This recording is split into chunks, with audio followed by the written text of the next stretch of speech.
नमस्कार। आज हम एक बहुत ही पुरानी और प्रभावशाली किताब पर बात करने वाले हैं। हाँ, सन त्सू की द आर्ट ऑफ वॉर। 2500 साल पुरानी, लेकिन आज भी कमाल की रेलेवेंट। बिल्कुल। हमारे पास जो इसकी समरी है उससे समझने की कोशिश करेंगे कि आज के लीडर्स, सीईओज और आम लोगों के लिए भी क्यों इतनी जरूरी है। सही कहा। ये सिर्फ लड़ाई की किताब नहीं है, ये तो स्ट्रैटेजी की किताब है, जीवन की स्ट्रैटेजी। और इसका जो सेंट्रल आइडिया है वही इतना पावरफुल है कौन सा? कि सबसे बड़ी जीत वो है जो बिना लड़े जीती जाए। हाँ, यही सुनने में तो बहुत अच्छा लगता है, पर क्या ये मतलब असल जिंदगी में मुमकिन है? देखो, यही तो सन त्सू का फोकस था। वो हमेशा कहते थे कि सीधी लड़ाई से बचो।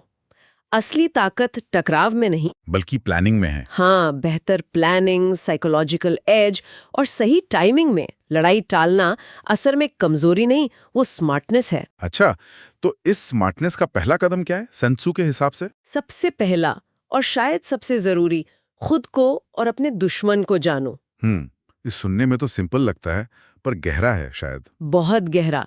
इसका मतलब है अपनी ताकत, अपनी कमजोरी बिल्कुल ईमानदारी से जानना और साथ ही सामने वाले की सोच, उसकी ताकत, उसकी कमजोरियां, इनको समझना। जैसे वो कहते हैं ना कि अगर ये दोनों चीजें पता हो तो 100 लड़ाइयों में भी डरने की जरूरत नहीं। बिल्कुल। और ये सिर्फ जंग के मैदान की बात नहीं है। हाँ, ये तो किसी भी बातचीत, किसी नेगोशिएशन या कंपटीशन में भी लागू होता है। सही।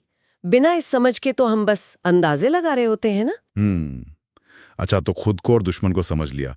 इसके बाद sun tzu कहते हैं कि सिर्फ जानना काफी नहीं, प्लानिंग चाहिए। हाँ, यहीं पर आता है स्ट्रैटेजी बनाम ताकत का सिद्धांत। मतलब असली योद्धा लड़ाई से पहले ही जीत जाता है। हाँ, उनका मानना था कि तैयारी इतनी पक्की हो कि मैदान में उतरने से पहले ही आप दिमागी तौर पर, स्ट्रैटेजी के तौर पर जीत चुके हों। लोग अक्सर सोचते हैं मौके पे देख लेंगे, लेकिन sun tzu कहते हैं कि असली लड़ाई तो तैयारी में ही लड़ी जाती है। ताकत जरूरी है, पर बिना अच्छी स्ट्रैटेजी के वो बेकार है। ठीक है। और स्ट्रैटेजी का एक हिस्सा है भ्रम पैदा करना। ये थोड़ा ट्रिकी लगता है। हाँ, थोड़ा है, पर इसका मतलब हमेशा धोखा देना नहीं है। तो फिर क्या है? मतलब अपने इरादे साफ ना होने देना, सामने वाले को सोचने पर मजबूर करना कि आप क्या करने वाले हैं, जबकि आप खुद क्लियर हों। अच्छा, जैसे बिजनेस में अपने कॉम्पिटिटर को अपनी अगली चाल का पता ना लगने देना। बिल्कुल। या किसी डील में अपनी सारी बातें एक साथ ना बताना। इससे आप कंट्रोल में रहते हैं, सामने वाला रिएक्ट करता रहता है। क्लैरिटी अपने लिए, कंफ्यूजन दुश्मन के लिए। समझ गया। तो जहां एक तरफ भ्रम बनाना है, वहीं दूसरी तरफ हालात हमेशा हमारे कंट्रोल में नहीं होते। सही पकड़ा। यहीं पर अनुकूलनशीलता या एडेप्टेबिलिटी जरूरी हो जाती है। वो पानी वाला उदाहरण है ना। हाँ, बिल्कुल। sun tzu कहते हैं स्ट्रैटेजी पानी की तरह होनी चाहिए। जैसे पानी बर्तन का रूप ले लेता है, हमेशा नीचे बहने का रास्ता ढूंढता है, वैसे ही हमें सिचुएशन के हिसाब से बदलना चाहिए। एकदम। कोई एक प्लान हमेशा काम नहीं करता। जो फ्लेक्सिबल नहीं है वो टूट जाता है। आज की तेजी से बदलती दुनिया में तो ये और भी जरूरी है। और शायद सबसे मुश्किल चीजों में से एक, गुस्से पर काबू रखना। हाँ, भावनाओं में बहकर फैसले लेना खतरनाक है। ये तो है। और sun tzu ये भी कहते हैं कि अगर आप सामने वाले को गुस्सा दिला सके तो आप उसे कमजोर कर सकते हैं। अच्छा। हाँ, क्योंकि गुस्से में आदमी सही से सोच नहीं पाता। हाँ। जो शांत रहता है वो क्लियर सोचता है, बेहतर फैसले लेता है। गुस्सा कमजोरी, शांति ताकत। मुश्किल है, पर लीडरशिप के लिए बहुत जरूरी है। तो ये सारे सिद्धांत, खुद को जानना, स्ट्रैटेजी, भ्रम, फ्लेक्सिबिलिटी, इमोशनल कंट्रोल, ये सिर्फ लड़ाई या बिजनेस तक ही सीमित नहीं है। बिल्कुल नहीं।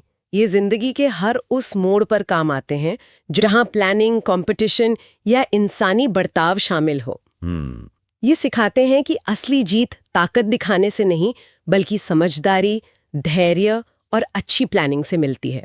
तो कुल मिलाकर sun tzu का जो मैसेज है वो आज भी उतना ही पावरफुल है। समझदारी से जीतो, और अगर हो सके तो बिना लड़े जीतो। हाँ, उनकी वो लाइन हमेशा याद रखनी चाहिए, युद्ध जीतने का सबसे अच्छा तरीका है उसे लड़े बिना जीत लेना। बिल्कुल। और इसी सोच के साथ शायद सुनने वालों के लिए एक सवाल छोड़ सकते हैं हम। हाँ, जरूर। सोचिए, आपकी जिंदगी में अभी कोई चुनौती है, पर्सनल या प्रोफेशनल। क्या उस सिचुएशन में जानबूझकर सीधे टकराव से बचना और कोई दूसरा रास्ता अपनाना आपकी सबसे अच्छी स्ट्रैटेजी हो सकती है? ये सोचने वाली बात है। टकराव हमेशा हल नहीं होता। शायद नहीं। इस पर सोचना फायदेमंद हो सकता है।